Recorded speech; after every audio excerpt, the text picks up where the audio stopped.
송은재TV 시작합니다. 문재인의 딸 문다혜에 대한 특혜, 이 특혜 부분을 수사하고 있는 전주지검에서 문재인 정부 당시에 비서실장이었죠. 대통령 비서실장 임종석에 대해서 소환을 통보를 했습니다. 이제 임종석을 소환하게 되면 곧바로 문재인에 대한 소환 조사가 남았다라고 하는 점입니다. 이게 지금 전주지검에서 수사를 하고 있는데 이게 중앙지검에서 하고 있는 김정숙에 대한 수사, 또 조국과 임종석에 대한 수사, 문재인 정부 당시에 여러 가지 수사와 얽매여 있어서 전부 엮여 있는 것이어서 이게 전주지검에서 그대로 수사를 마무리하는 것이 옳으냐, 아니면 중앙지검으로 사건을 이첩하는 것이 맞느냐, 다시 논란이 되고 있습니다. 그 다음 윤석열 대통령이 이원석 검찰총장이 다음 달 15일 임기가 끝이 납니다. 이원석 검찰총장의 후임으로 심우정 법무부 차관을 지명을 했습니다. 후보자로 지명을 했습니다. 이제 국회에 인사청문회를 거쳐야 합니다.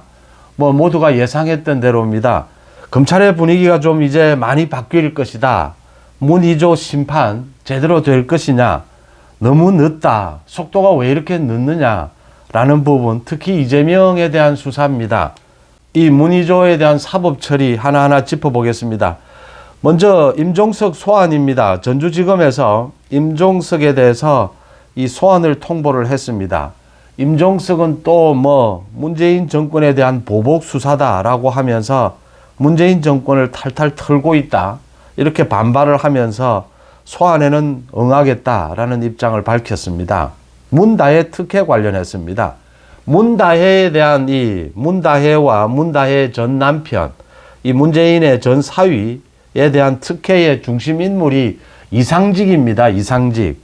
그러니까 이상직이 민주당 국회의원을 한 차례 지내고 이 전주 지역에서 또 국회의원 선거에서 떨어집니다.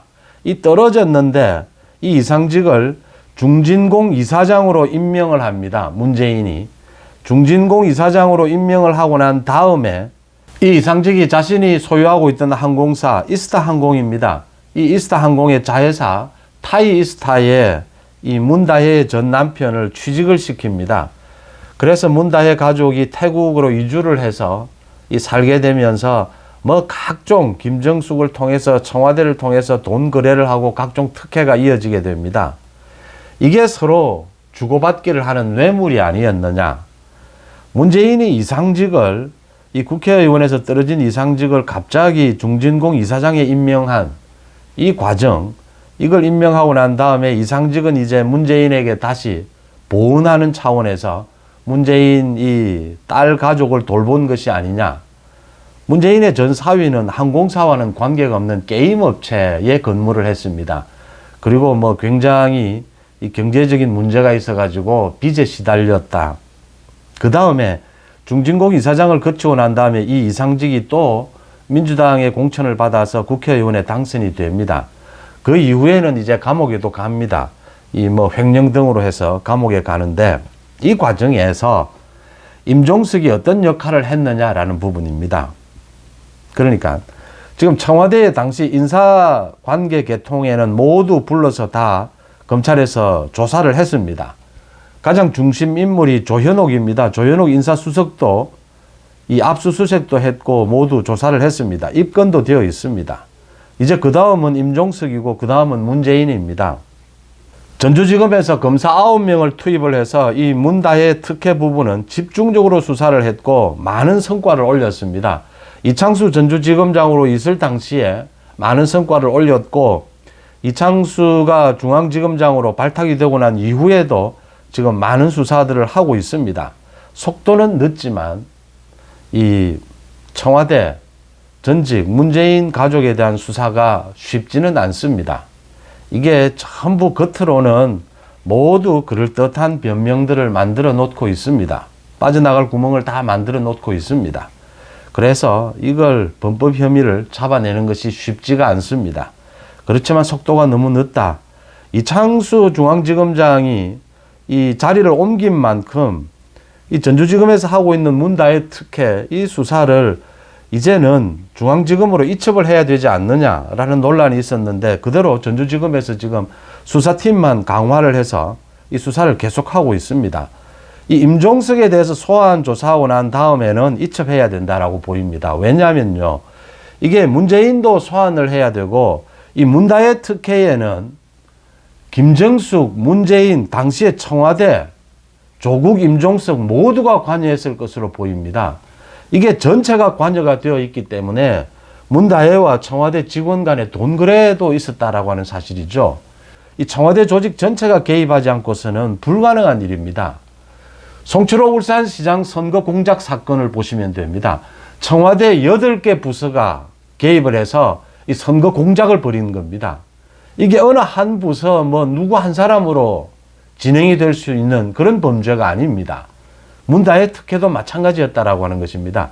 여러 분야에서 동시에 일어났고, 또 서울중앙지검에서 지금 이 조국, 임종석에 이어서 김정숙 타지마할 관광도 청와대 관계 직원, 당시에 이 인도의 대사관 직원까지 모두 불러 조사를 했습니다. 김정숙도 조사를 해야 되고 문재인도 조사를 해야 됩니다. 이렇게 전부 엮여 있다.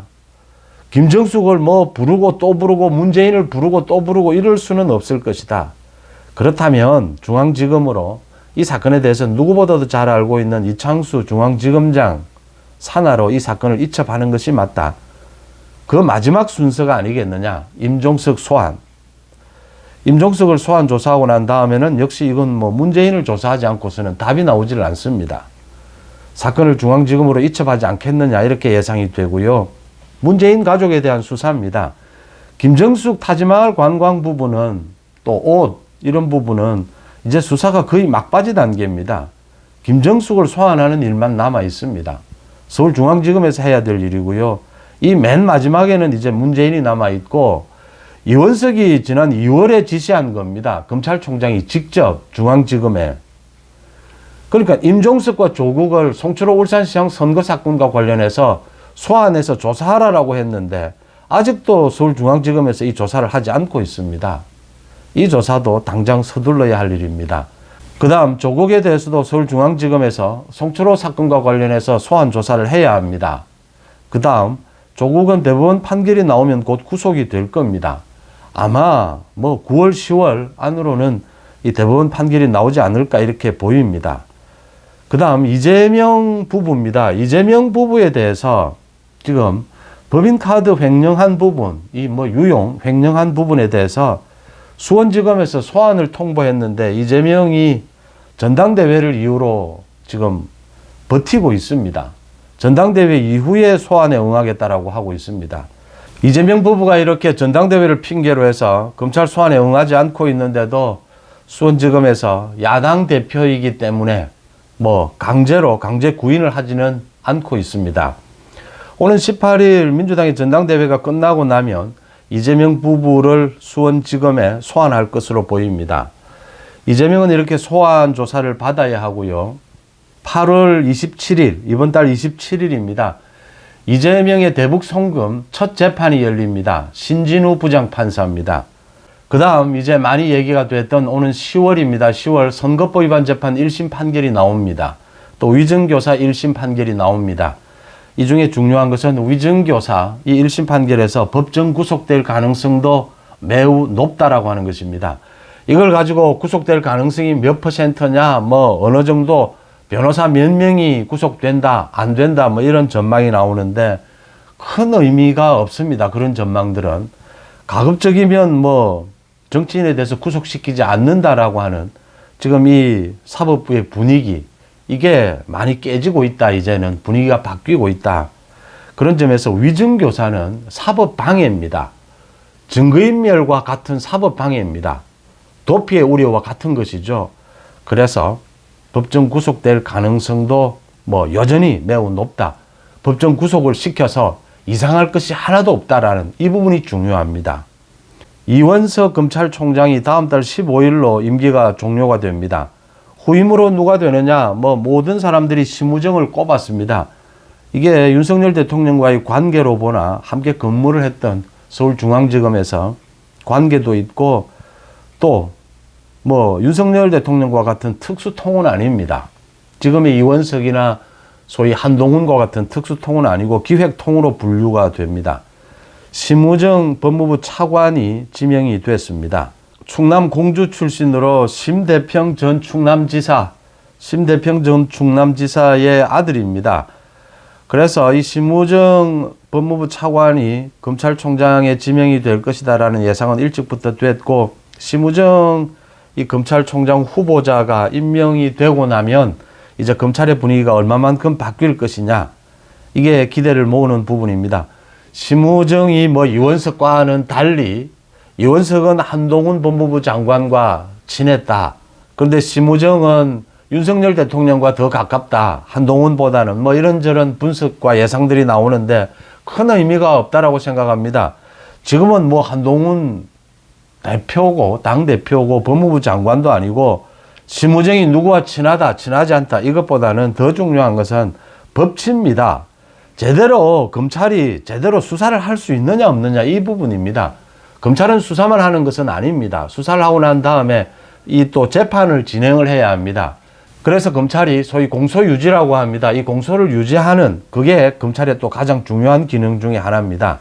검찰은 도둑놈을 잘 잡는 것이 가장 중요합니다. 특히 정치 도둑놈, 정치 이 부정부패를 뿌리 뽑을 수 있느냐가 가장 중요합니다.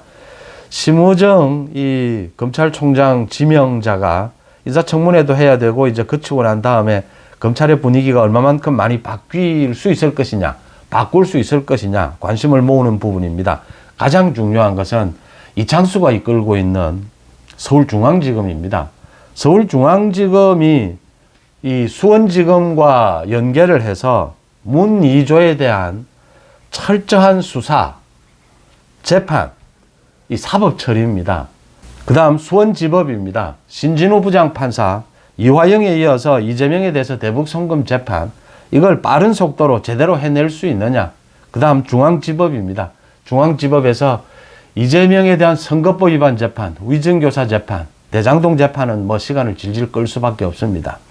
이 위증교사와 선거법 위반 재판, 이 두 재판에서 1심 판결에 어떤 결과가 나오느냐. 오는 10월이 기점이 될 걸로 보입니다. 문재인 가족에 대한 수사, 조국이 구속이 되느냐, 이재명이 위증교사 1심 판결에서 법정 구속이 되느냐, 이런 부분들이 판가름 날 것으로 보입니다. 검찰의 분위기도 바뀌고 있고 사법부의 분위기도 빠른 속도로 바뀌고 있다고 하는 점입니다. 헌법재판소의 분위기도 바뀌는 모습을 빨리 보고 싶다라고 하는 국민들이 늘어나고 있습니다. 송은재TV 마칩니다. 고맙습니다.